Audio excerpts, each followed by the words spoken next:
Welcome to Lesson 26 in the C# from Start to Finish course. My name is Tim Corey, and today we're going to create code to email our users. Remember that in our requirements, we specified that only one round could be played at a time, meaning you can't play a game from round 2 when games from round 1 have not been finished yet. That means that when we complete a round, we need to let the teams know who they're playing next. So with a little bit of logic and a little bit of code, I think we'll be all set. So let's get started. The first question we have to answer here is, where do you put this code? And we want to put it somewhere that we know it's going to be called the right number of times. We don't want to be calling this all the time and having the users get spammed. So I think the best place to put it is actually in tournament logic in the update tournament results. And here's why. In here is where we update our matches. We say, okay, this is the winner. That's, checking the winners right there. And then it's advancing the winners to the next round, and it's updating the values in the files or the database. So it's at this point that we're actually moving people to the next round. And it makes sense that if we're moving people to the next round, that we may have completed a round. So here's what I want to do. At the very start of this, before we do anything else, I want to find out what round we're in. So I'm going to say which round still has matches to be played yet, the lowest round. And so say we're in round 1, and then I go all the way through here. At the end, I'm going to check again, which round are we in? And if those two values, before and after, are the same round, I don't do anything. We haven't changed rounds. But if when I start up here, I'm in round 1, and when I come down here after everything is done, I'm in round 2, that means we've changed rounds. And I know I need to let everyone in round 2 know they have a matchup. So that's how I'm going to determine when to run this.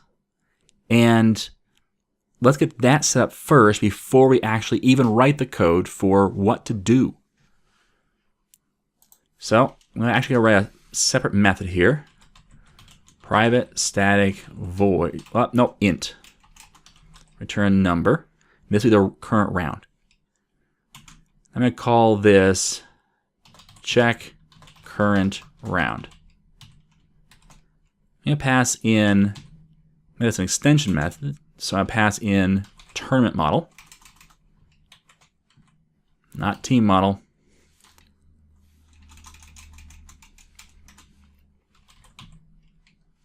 There we go. This tournament model called model. And I'm making an extension method just to make it a little bit simpler for me to use. Now notice it's private, meaning it can only be an extension method in here, because I don't think I need to count this anywhere else. If I do at any point in the future, I just come back and change this to public. All right, so first we need int output equals, let's start it at 1, and I'll show you why in a minute. Now I'm going to do a for each. I'm going to say for each list of matchup model, call it round, in model.rounds. So for each round in my tournament model, I'm going to do this. If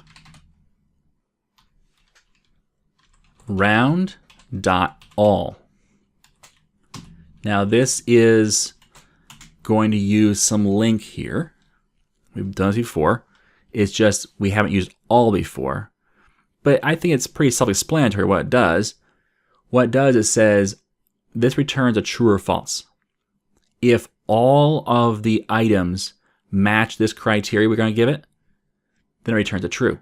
Otherwise, if some don't or all don't, it returns false. So rounds.all. Now previously we also used rounds.any, meaning if any of these are true, have this as true. In this case, it's all. So x.winner not equal to null. So what I'm doing here is saying, again, this returns a Boolean. I'm saying look in every single matchup inside of round. Say this is round 1 at first. And so we say, does every item have a not null winner? Meaning, every single matchup has a winner. Well, if that's the case, then the round is complete. We don't need to do anything else. We know that this round is complete because everyone has a winner. So what do I do in that case?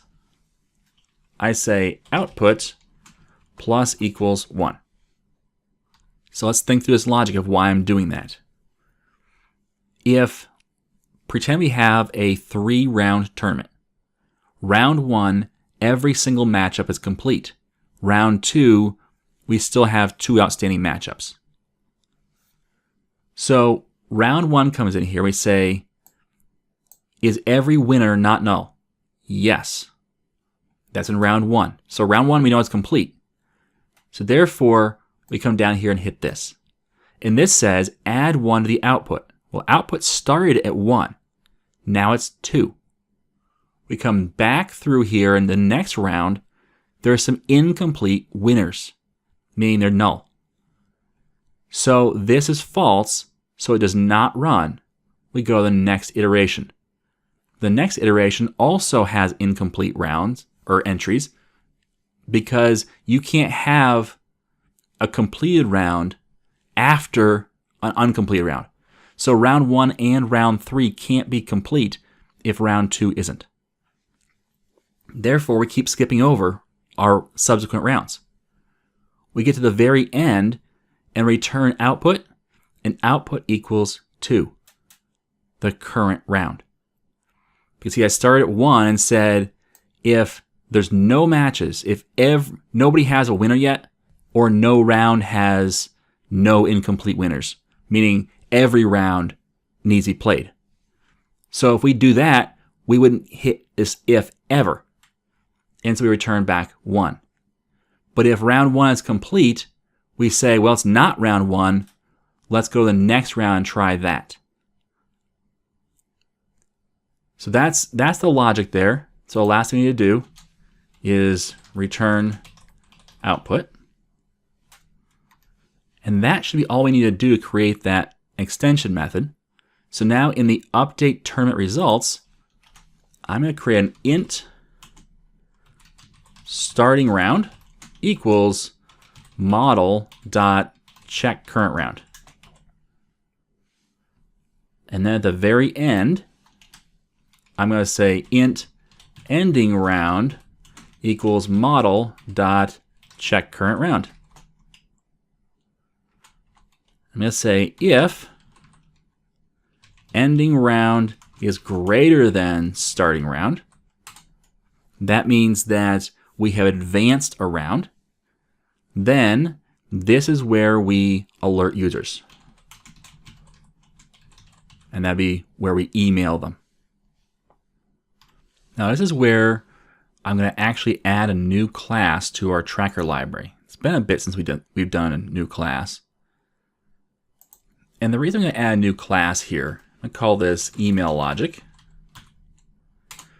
is because thinking about how email works and how useful it can be for alerting users, I'm thinking maybe we want to alert users about more than just their upcoming match.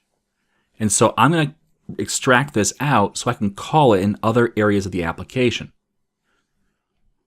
I mean, think about when you first set up a tournament where you have, say, a $10 entry fee. We could, when the tournament first starts up, we could send them an email that says, hey, you've been entered in XYZ tournament. Please send us $10 by X date or whatever. And then we can also send them another email that says, oh, and by the way, you're matched up with Sue's team.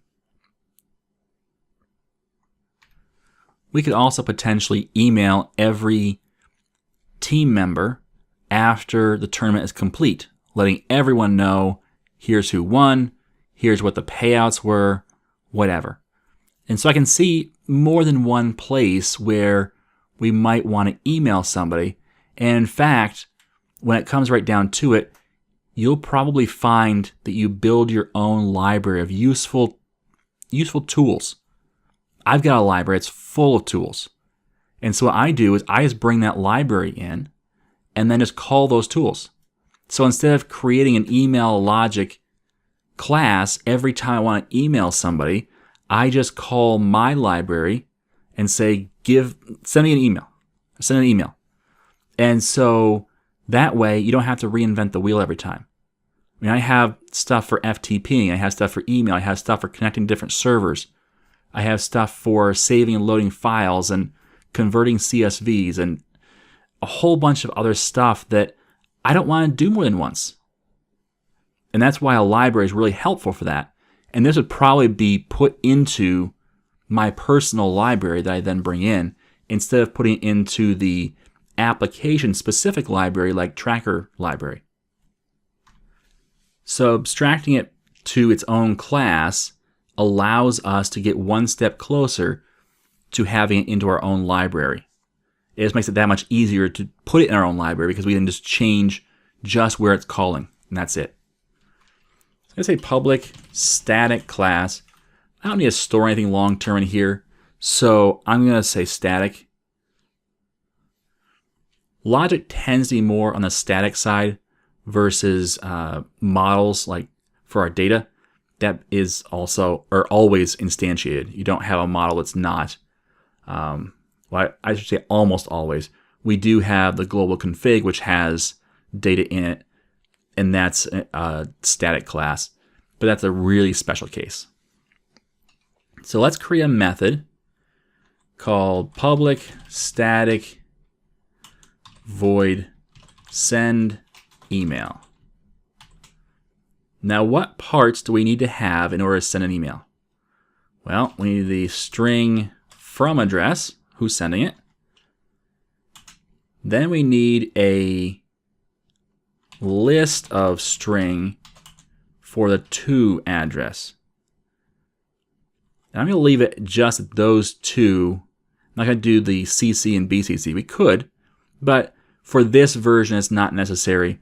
We could make this an overload later where we add those.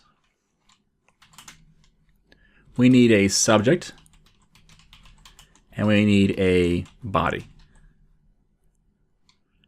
And I think that's about it. So now, over here, we can say email logic dot send email. Now the from, the to, the subject, and the body, those are all question marks right now. So what I'm going to do is comment that out. But that's where we're going to put it. Now we've got two places we need to do some work. Over here, we need to call this for every team, actually every team member in every team, in every matchup, in the round that's represented by ending round, which is also the current round. We also need to know who we're sending it from, and then the subject and body. So the subject we can probably hard code. The body we might actually want to fill some information in, so we'll probably create a separate private method for that. So let's start with setting up this end of it. And then we can get into how do you actually send an email? Because really, we can set all this up and have no clue how to do this and be fine. We can get everything working, and instead of actually doing the work in here, we can just log, yes, I got it from a to, subject and body. And our application runs, and it does what it's supposed to. The only thing we're missing is the actual send, which we can research and figure out how to do. Now we're going to see how to do it in this lesson, and I'll show you, but I just want to make sure that you know that even if you're stumped on a part, that doesn't mean you stop entirely.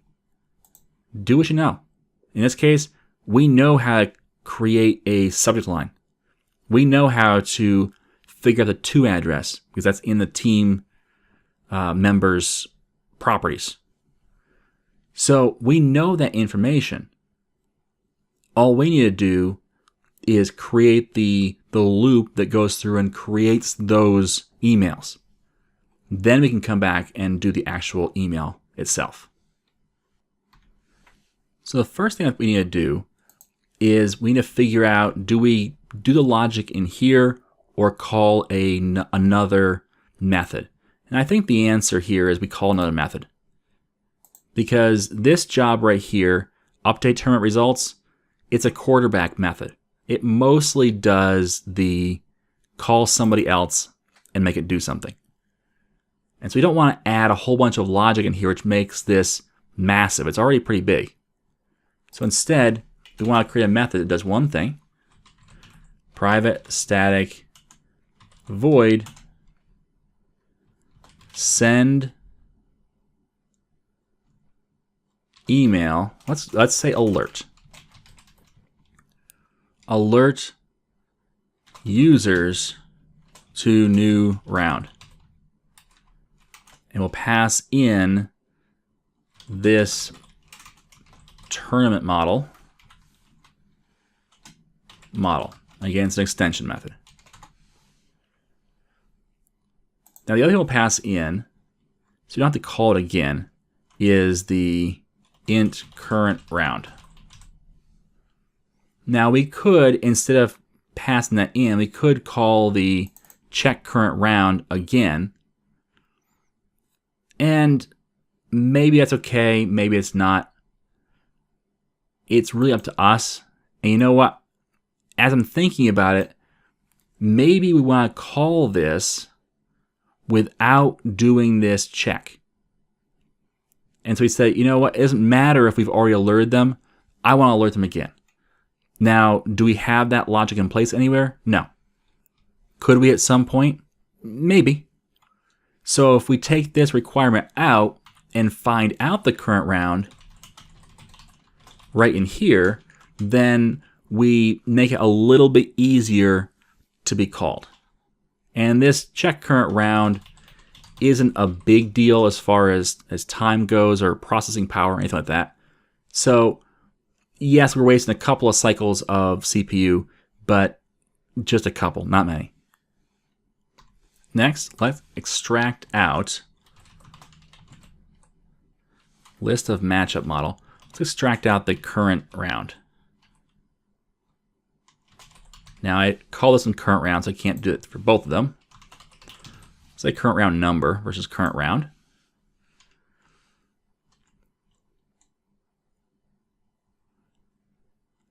Now I could do and I've toyed around with this.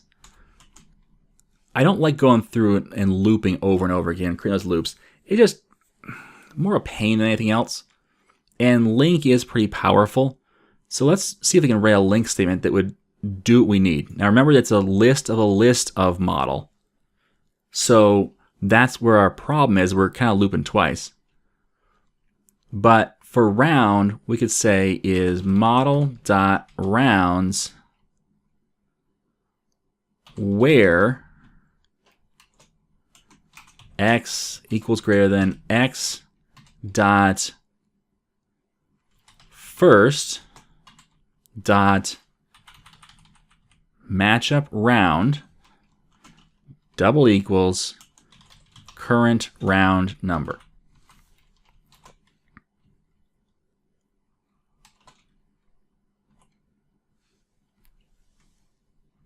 Now I put one too many close parens there, and I also have to do to list. By default, it returns an IEnumerable, I believe. And it says cannot implicitly convert type list to list. And here's the problem. It's not to list, it's first. And the reason it's first is because even though this is a list of matchup model, and my first assumption was, oh, we need to output a list.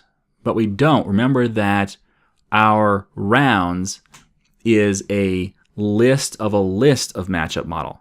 Therefore, one entry is all we need, because that one entry is a list of matchup model. So what's this complicated thing doing? Well, we have our list of rounds. we're saying where.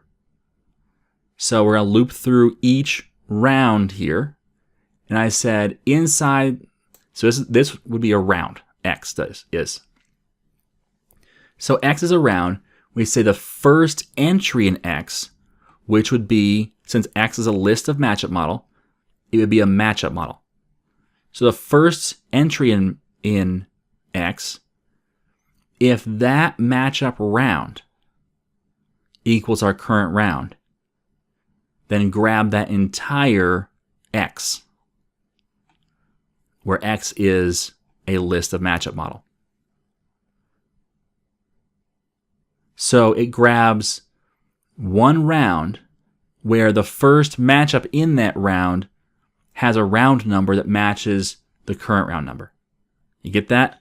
You might have to draw it on paper or something and kind of just write down, okay, round 1 has 4 rounds in it, or 4 matchups in it. Round 2 has 2 matchups in it. Round 3 has 1 matchup in it. And, put values against it and just kind of visualize what this is doing.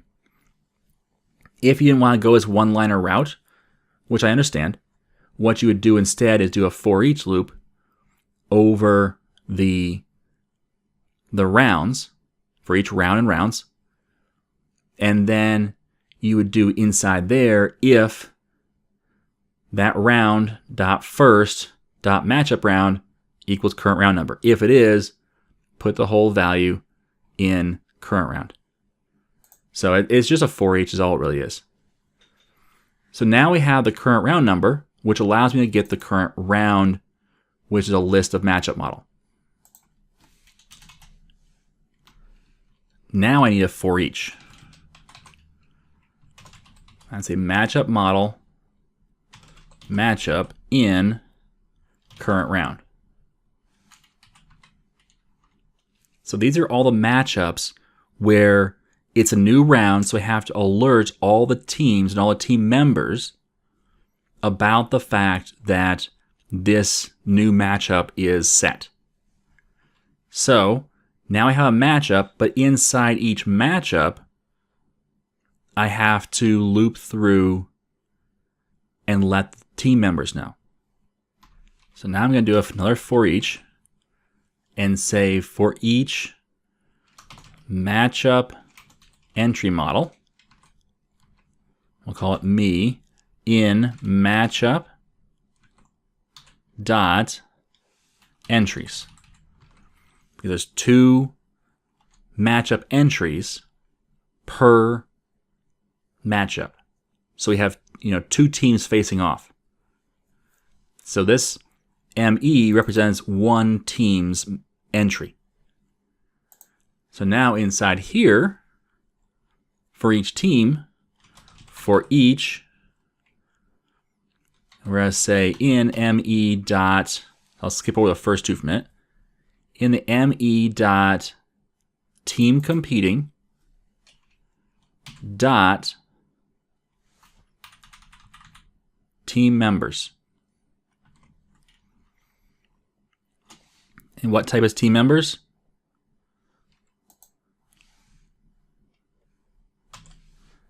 It's of type list of person model. Therefore, each one would be a person model.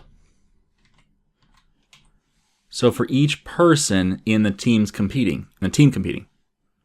So you see how this works? A matchup, we have multiple matchups in the round. So for each matchup, we have to look at the 2 teams competing. That's what it is. That's what this is. Inside of a specific team competing, we have to look at every team member and pull out their information, because it's only now that I can say p dot email address. But now I should have all the information I need. So let's create a new method signature, and we'll actually create it right here and then go actually create it. So we're going to say alert person to new round. So this is alert users to new round. That'd be in general. This is alert a specific person to a new round. And we're going to pass in some information. What do we need? Well, we need p dot, let's just pass in p first. because that gets us our first name, our last name, and our email address. So we have all that information bundled up. But then we also need to know what team they're on. Well, that would be me.teamcompeting.teamname. And that's all we need is a team name. And then we need to know who they are competing against. So that'd be in the matchup. Matchup. Let me say entries. And this is another link query here, where x equals greater than x dot team competing is not equal to me dot team competing. And what does that do? Well, what that does, it says in the parent matchup, I know we have two teams competing. Therefore, get me the other team that's competing. And I'll say dot first. Let's actually do a first or default. Just in case this right here, this entry only has one team. Think bye week. So alert person to new round. And we're going to send this out and say, okay, email the user and say, you're competing, you're on this team, you're competing against this team in this round. So let's create this new private method. We can do a control dot here and say generate method. And that's kind of nice. It puts it right here. And it's private static void, which is exactly what we want. Person model P, great. String team name, great. Matchup entry model, matchup entry model. That's excellent. Okay. So it knows all the information. In fact, look at this. We said pass in this property value, which is the property name as team name. It said, well, I'm assuming what you want for a variable name or a parameter name would be team name, but the T would be lowercase because it's a parameter, which is exactly what I wanted. Since we're passing in an actual full model here, and we're doing it via link query, it couldn't be quite as intelligent. And so it said, since I don't know, I'm going to call it the same as the class name, just with a lowercase first letter, because again, it's a parameter. So we can be a little clearer here. Competitor.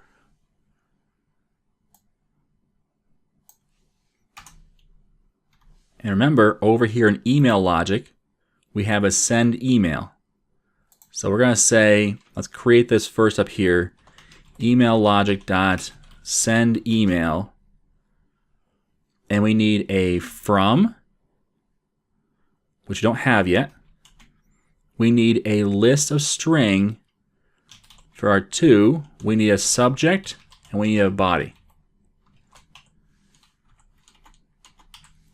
So I'm going to say string from equals empty string for now, string to equals empty string for now, string subject equals empty string for now, and string body equals empty string for now.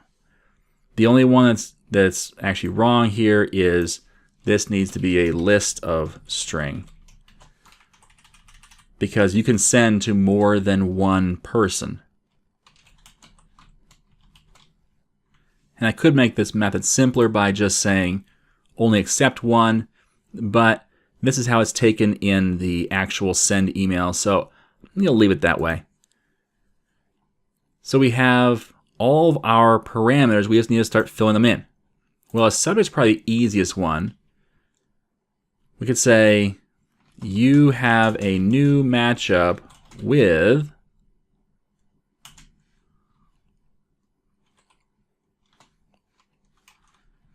And I'll fill that in a minute. You can say $,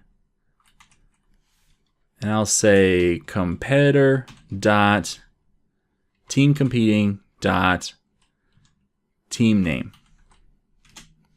So it's going to say you have a new matchup with the Rolling Thunder. Or maybe Tim's All-Stars or something. Whatever the team name is you're competing against. Now the only problem here, and I'll probably change this logic a little bit. I'm going to copy this. And let's put it back to our double quotes. I'm going to change this to be down here. If competitor is not equal to null. There we go. Because if they're null, that means that you are competing against the bye week. So instead of you have a new matchup, we could say you have a bye week this round.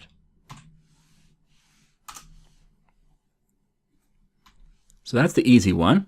Now let's figure out the body. That should be a little bit longer, but not really hard. And we're not going to get into a super detailed body. But let's use a string builder for this.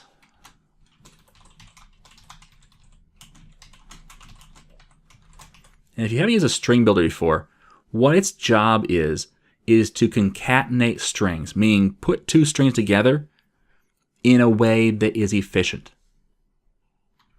And the reason why is because adding strings together is very, very inefficient. Essentially what happens is the first string and the second string you're going to add together, each of those gets allocated memory space. And then new memory space has to be allocated to take each of those values and put it in the new spot. And then the first two memory spaces are deallocated. And that's just for one addition of two strings together. Think about a string where you're adding hundreds or thousands of parts together. If every time you add a new string, you have to create a new memory space and move that combined string into the new memory space, it gets really, really memory intensive. To the point where if you're doing, say, 100,000 of these concatenations, which may seem like a lot, but think about going through a loop, especially if you're reading from a database. So you're doing, 10 concatenations for a person's address. Their first name, their last name, a new line, that's 3. Their street address 1, that's 4, and the new line is 5. The city, the state, the zip, that's 6, 7, 8, plus a space, that's 9 and 10. And now you're at 10 concatenations for one address. Now, do you have 10,000 addresses in your system? If you do, it's 100,000 concatenations if you concatenate each one of them.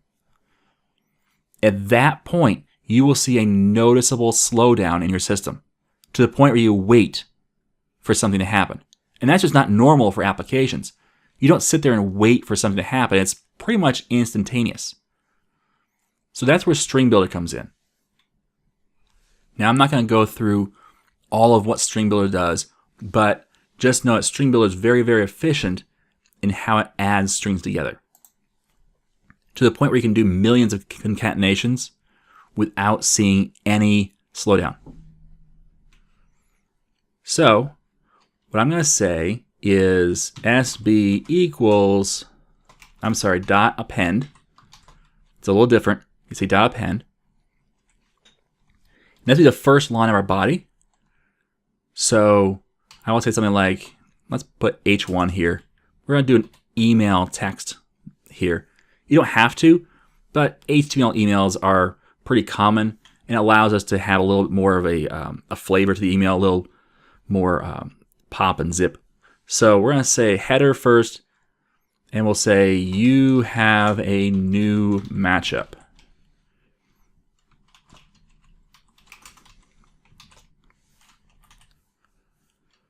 And that'll be it for that first line. And I'll say sb.append. And I actually want to change this to be append line. You can also, instead of append line, you could append a character return in here, and that would look like this. It'd just be append, and it would be environment.newline. That would be the same as doing append line if you appended this after this. So if you don't want to do append lines, you can do this.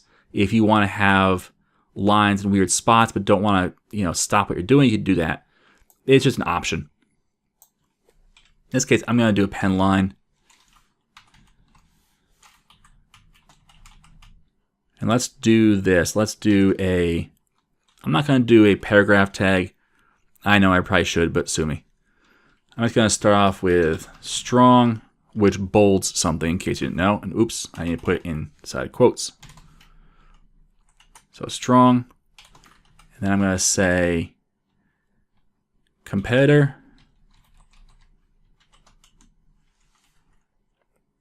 And then I'm going to actually do append, not append line, because I want to have control over the fact that even though I'm doing another SB append, that this is the one that actually gets the new line at the end of it. So I do append, and let's put the end strong here too. And instead of quotes, I'm going to put competitor.teamcompeting.teamname.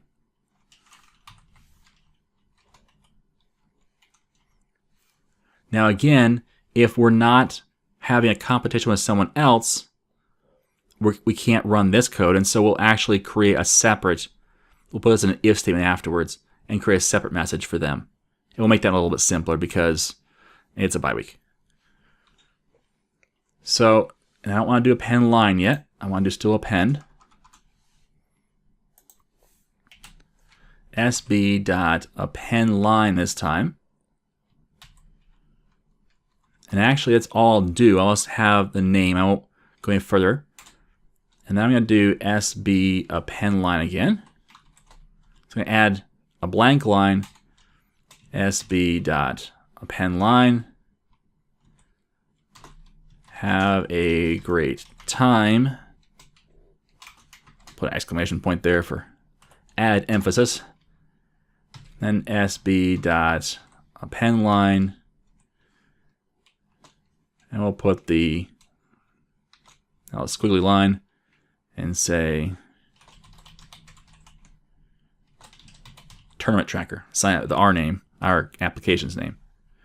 Now you could go a little more elaborate if you want. You can create a whole email in here that would be, we could have things like what tournament you're playing in, and maybe what a score the last time this team played, so you'd know what's happening so far, or just a status of what happened last round, and have a whole bunch of information in there. But we're going to keep it simple because the point of this demo is not to make an awesome email. The point of the demo is or this application right now, is to just alert them. So let's wrap all of this in an if statement. And actually, we already have the if statement up here. So I'm just going to cut this, and I'll paste it right here. And for down here, I'm just going to say SB.append line. Enjoy your week off, or your round off. And we'll append that same signature line. So that's a really simple one. But that way we at least have something there. Okay, so we have our subject and we have our body. So we're getting close. And actually our body, we can take out the body here. We can even call this body instead if you want. Let's do that. I'll do a control dot to rename SB to body. But notice down here it still yells at me because it's a string builder. But we have a toString. And that converts a string builder over to an actual string. So 2 down, 2 to go. Let's tackle the to next. To is pretty simple. We say to.add p.email address. So we're adding the email address of the person who we're sending to. That makes sense. That does raise one question though. What if they did not give us a valid email address? We don't want to send an email to a person who doesn't have a valid email address. Therefore, at the very beginning here, before we even do any variable declarations, let's just say if p.emailaddress.length equals 0. Now, there's much more comprehensive checks for email addresses, even as simple as checking for an @ symbol and checking for a dot, because you have to have both of those. So tim@IamTimCorey.com. And you can get more comprehensive if you want, but email addresses are actually really, really hard to check for and get right. Usually what happens is we have a check that gets us 99.5% of the way. For example, what about an email address that has, instead of .com at the end, if it has .blog? Well, blog is 4 characters, not 3, but that's valid. And so you can also have .co, which again is valid, but it's 2 characters. So it's hard to check for the number of characters at the end because we keep adding these weird new domains where the extension instead of .com is something else, .photos or .business or .biz or all the rest. And so checking for a valid one of those is a little more difficult without going to the internet and saying, is this a valid domain? And then the idea of how long it can be. An email address can be really long, and that's still valid. It can also have some special characters in it, which also is still valid. So you can get into that if you'd like, and what you'll end up doing is creating what's called a regular expression, or regex. And a regex allows you to pattern match on something and say, does this match the pattern or not? And that's what you probably want to do here. Just be careful, because a regex pattern match is an expensive operation. It takes a lot of cycles. And so if you do that on 100,000 records, you're going to slow down your application. Maybe not as much as string appending, I'm not sure. I haven't done a comparison test, but it will still be significant. So be careful how often you do that. If you do that going into the database, maybe you don't do it when it's coming out. In my case, I'm just going to verify that it has an email address. That's all I care about. So if the email address .length equals 0, meaning there's nothing in there, then just return. I don't want to alert the user or anything else like that, because if you didn't give us your email address, you don't get an email. I don't understand why that would be confusing to anybody. They shouldn't come to you and say, well, I'm not getting the emails. Did you give me your email address? Well, of course not. Then that's why you didn't get your email. So we don't need to alert the front end or anything else like that. We just return. Now remember that this is for one person, so it'll go on to the next person. So if you have 4 members in your team and 3 of them have email addresses, you'll send out 3 emails to those 3 team members. 1 each, of course. So it just won't go out to the 4th member. So here we have a check to make sure we have an email address. We're populating the subject, the body, and the to field. The only thing we have left is this from field. Who are we sending it from? And I think at this point, we need to put this inside the app.config. That seems the best place because we may change it depending on who runs the application. So let's go to app.config. Let's add a new key. Key equals sender email. Value equals, and I'm going to give it my email address for now. it doesn't really matter because we're going to actually set up a dummy mail server. So it's going to capture all the emails and it will allow anything in. But just for this demo, we'll put my email address in. Now we need to get this information back out. But I've been thinking about that, and if you look here, we have 3 values now coming out of app.config. Well, why do we keep calling the app.config lookup, which granted isn't that hard, but why do you keep calling that every time we want something from the app.config? Let's put it in global config instead. So first we need an example of that code, which that's not hard. Inside text connector, the full file path, I hit F12. There's where we look up the app settings information. I'm going to copy this. I'll close those 2 out. I'll go to global config. And somewhere in here, let's put at the bottom, public static string, and let's call this app key lookup. And we'll say pass in a string key, and we'll give back the value. So we'll take this key and put it here, and we'll return this value.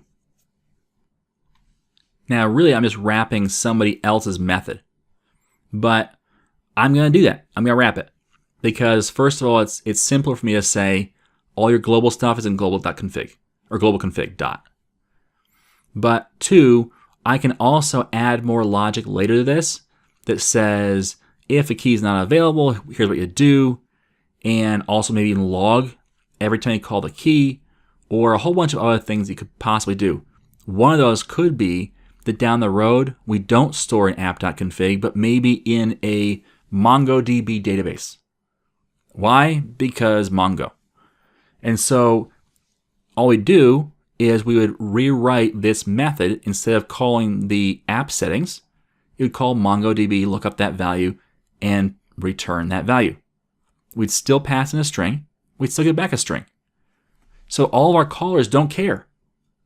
Now we're allowed to disconnect from the app.config if we choose to go a different route in the future, or even have a fallback route. Maybe we look up in the app.config. If it's not there, we look somewhere else. So there's a lot you could do here. And since it's abstracted, there's a lot we can do. If we just use this, in order to change it, we have to change everywhere we call this to be something else. So that just seems more logical to me. Therefore, now we can say from,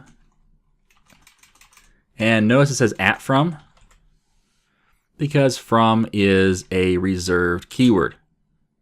That's why it's blue. Oops. So instead of from, we're going to say from address. Yeah, those short words tend to step on toes. Because more often than not, they're already used. So from equals global config dot app key lookup. And what's our key name? Our key name is sender email.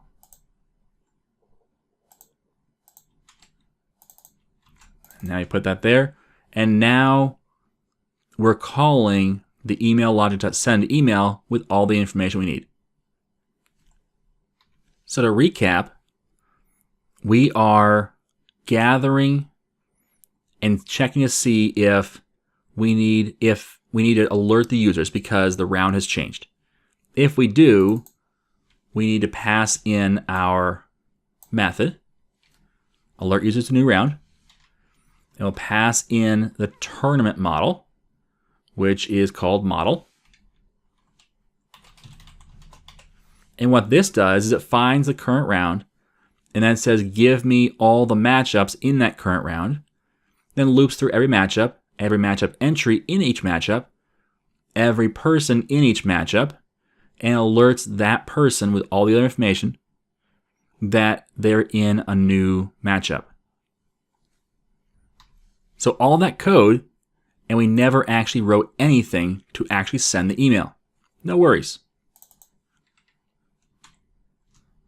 Oops, not that one. I thought I had that in the clipboard. But let's change that as well. From address. I'll keep it the same thing. That way it's just not confusing. But that way we don't step on toes again with a reserved name. So we haven't actually written our code to send email yet, and yet 95% of what we need to do is already done. Now we just need to do the 5% that maybe is new to you. So, but doing 5%, it's a whole lot easier to look up and research and do than to get overwhelmed by, oh, I have so much to do. Just write an abstraction. You know you need this information. Do the rest of your code. Then come back to it and complete the abstraction. So the first thing we need to do is add a using statement. Using system.net.mail. Guess what? It's built in. Isn't that awesome? Now inside of our send email, we have to create a mail address. I call this from mail address equals new mail address. And here's where we can put in either a string for our address, a string for our address and a display name. Well, we didn't bring that in. Or address, display name, and encoding. We won't use an encoding. So the question is, do we want to modify the display name? And if so, we need to pull that information in. And it's at this point you should start thinking, well, wait a minute. Why are we even passing the from in if we're just pulling it from the app.config anyways? And that is a great question. And so my answer to you is, I don't know. So let's get rid of it. Oops. Before we get rid of it, let's copy this line.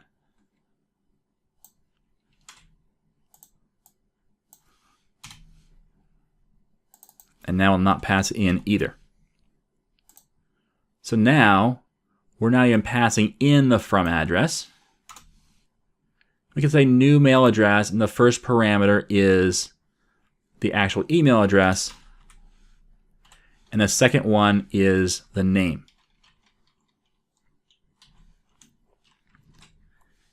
I'm going to put it right in the app.config. I'm going to say, instead of sender email, I'll say sender display name. And I'll take that value, go to my app.config, oops, I pinned it accidentally, and say add key equals sender display name, value equals Tim Corey. Now it's a little bit nicer. So now we have our mail address, or from mail address, and that just establishes who this is from. And so it's obviously more than just a string of the email address because you also have the sender name. Now the question you may raise is, well, wait a minute, could I specify any from address? And the answer is sort of. Depending on your mail server provider, and you'll have to provide one, but even Gmail will allow you to send through them. So depending on your mail server provider, if you say, if my domain is iamtimcorey.com, and I say, instead of saying Tim from iamtimcorey.com, I want to send from bill@gates.net, it would probably say sent from Tim at iamtimcorey.com on behalf of bill@gates.com or .net. So it's not going to just spoof it for you. Otherwise, that would be a dangerous, dangerous system. But it will allow you to specify your send email address. Now, some mail servers will reject the email if it's not coming from the address of the account. So you just have to know that and test it out and see what works. for your provider. But this should work, especially in our test environment. And now we're going to set up a mail message. I'll call this mail equals new mail message. It's an instance of the mail message class. We say mail.to, and notice that it is a collection. So we can't say equals to because that won't work. We have to say .add and add each address. Now that means we have to loop through from our to. Well, here's the next question. Do we really need a list of string here and to support multiple? Now, in the future, yeah, probably. Maybe you want to send one email to everybody on the same team, so they'll all get the same email. So that's possible. But for now, let's dumb this down and say just one to address. And I can create overloads later that do multiple. In which case, we have to come back over here and change this back to a string.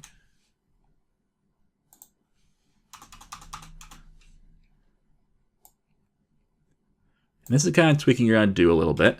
That's okay.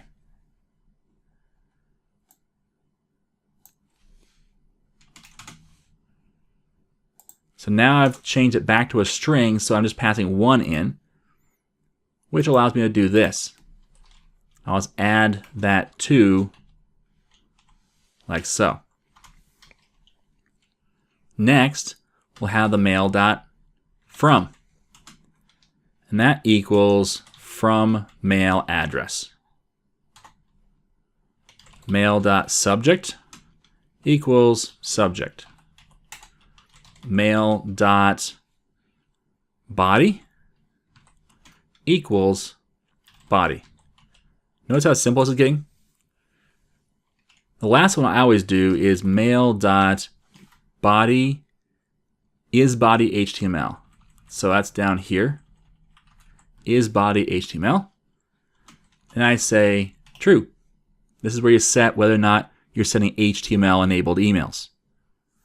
And I like HTML enabled emails. There's a little more fun. So yes. So that's all we do to set up the actual mail message. And now we say SMTP client. We'll call it client equals new SMTP client. Client.send mail. And that's it. So we create the message and we say, yeah, go ahead and send that. Now you can also send asynchronous if you want to have an asynchronous operation, but I don't care to do that right now. And the other thing is, if we run this right now, it will crash. And here's why. Where have we told it what our mail server is? Where to talk to it, what the credentials are, what port to talk to? We haven't.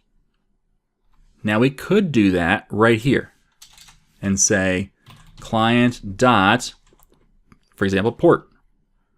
That's the port for our mail server. But where are you going to pull that from? Well, you're probably going to say equals global config dot app key lookup and have, email port. Well, guess what? We don't have to do that because Microsoft built the system.net.mail grouping and said, yep, email is probably a big deal in applications. So they also create a spot in the app.config to put email configuration. So under system.net. Now, the key with an app.config or web.config is just make sure that you're not duplicating a system or setup that's already there. So I wouldn't create a second connection strings down below. I would put my entries inside of the existing connection strings. So always check to make sure you don't already have a system.net before you add one. Inside here, we're going to say mail settings. It's almost like they designed this for us. We're going to say SMTP delivery method equals network. So you can pick up from IIS if you wanted to, or specify a pickup directory. Essentially what that would do is it would create the message, I believe it was a .eml file, and it would put it in a folder and say, okay, your email server can pick it up from that folder. We're not going to do that. We're actually going to send the email across the network. That's the most common thing to do. Now in here, we have to specify that network. So host, this is your email host. It's where you talk to them. Usually it's a web address. For us, we're going to send locally. And here's the other key here. Make sure that you test it locally first. Don't just blast out emails to the greater World Wide Web before you know for certain that you actually intend to send those emails as production emails. So just be careful of that. Even if you're going to send it yourself at first, test it locally first and then send it through your network. So if you had a username and password, this is where you put that in. I don't have a username and password, so I'm going to simulate one. No, this is not my username and password. Here's your port. And if you want to enable SSL, I'm going to say false for now. And the reason I'm saying false for now is because my SSL or my SMTP client, the thing that's going to capture my emails, I don't believe it likes SSL. So I'm turning it off for now. When you actually send real email, you'll probably turn that back on because your host provider will probably say use SSL.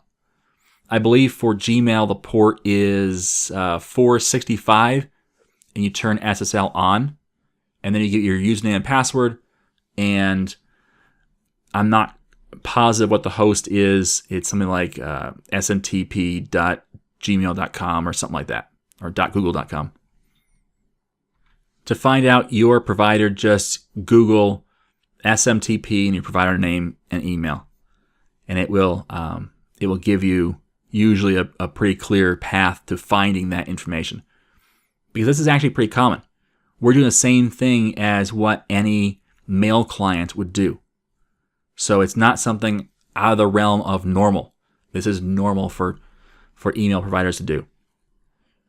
So with this all set up, the one thing I want to show you, and I'll bring it over here, this is the tool that I use. It's called Papercut.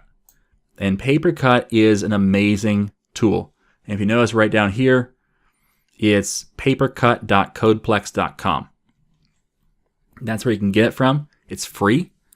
And what it allows you to do is it captures emails that come in.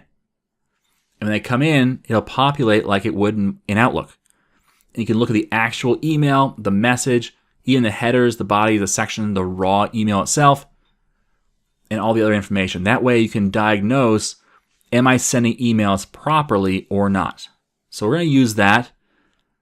And once we start this, I'll pull it up.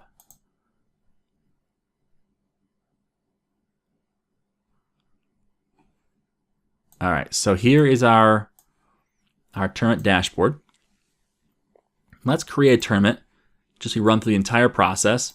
We'll call this tournament emailing. Entry fee is $10. Let's add just 3 teams for now. That we can have a bye week. And we'll create the tournament.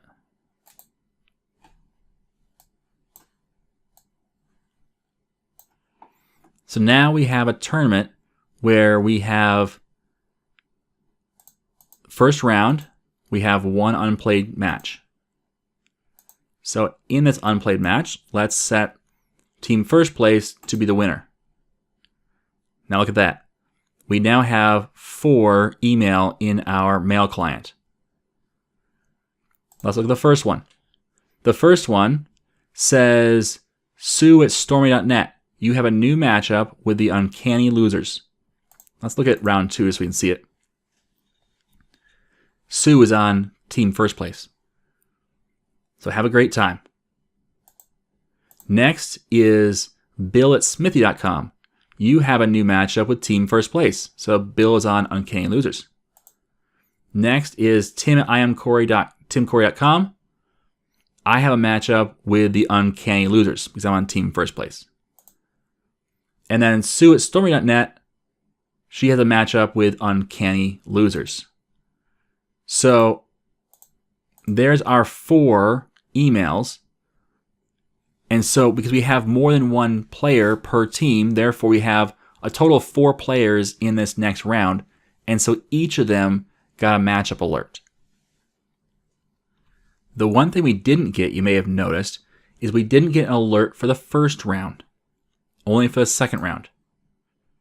So, and by the way, when I hit the X in the corner of my mail client, it didn't actually close, it just minimized, which is great. I can bring it right back up. I can also delete these messages. Okay, so this all worked, except for the fact that we're not actually emailing people when the first round happens. So all we do is we call this alert users to new round. Why isn't it firing for the first round?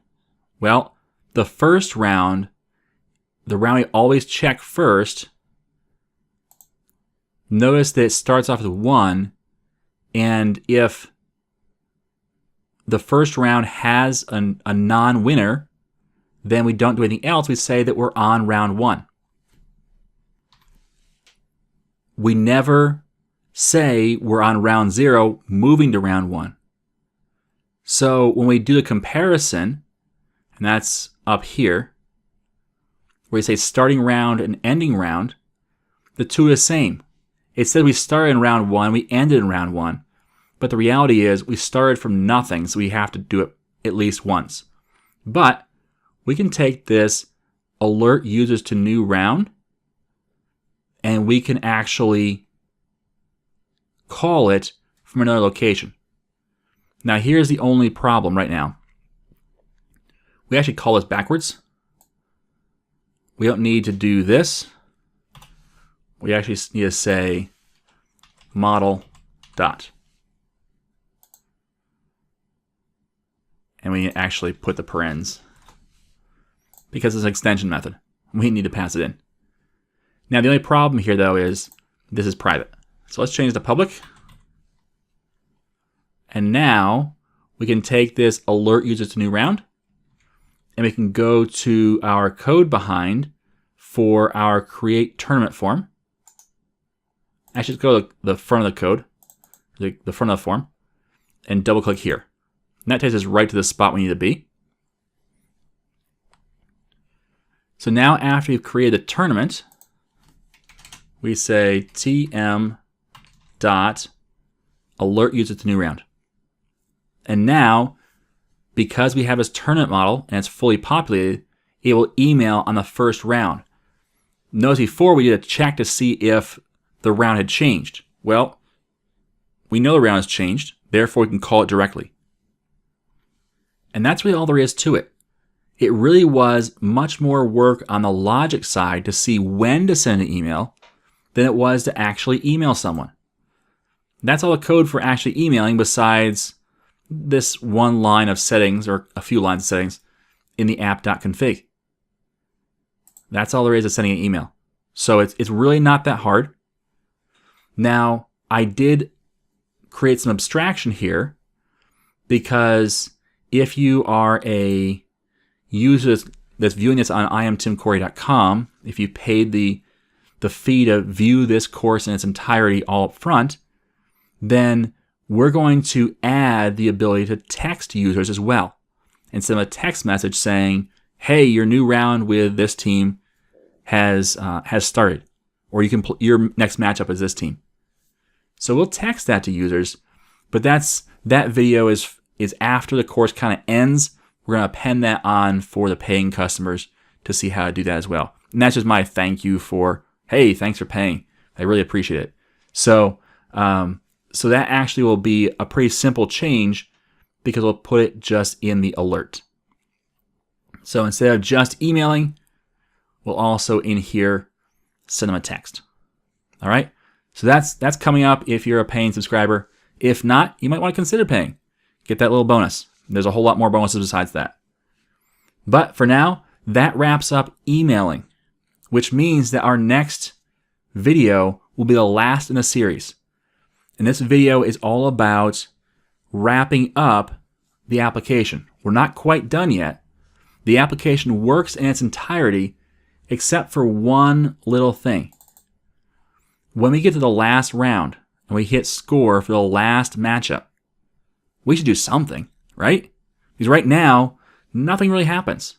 So we're going to do things like marking the tournament as inactive, meaning it's no longer an available tournament, and we're going to alert the users, hey, Tim won in a stunning upset. I don't know. So we'll alert them, and we'll also deal with the prize money. We haven't dealt with prizes at all yet because we haven't needed to. Now at the end, we're going to say, okay, here's the income from the tournament. So if it's percentages, we'll make sure we take care of those. And then we'll send out probably an email blast saying, Tim won the tournament. He got $100,000. Everybody else got nothing. So we'll take care of that and we'll be done. So that's it for now. Make sure you stick around for that next video where we wrap things up. And congratulations on getting this far. Can't wait to finish up with you.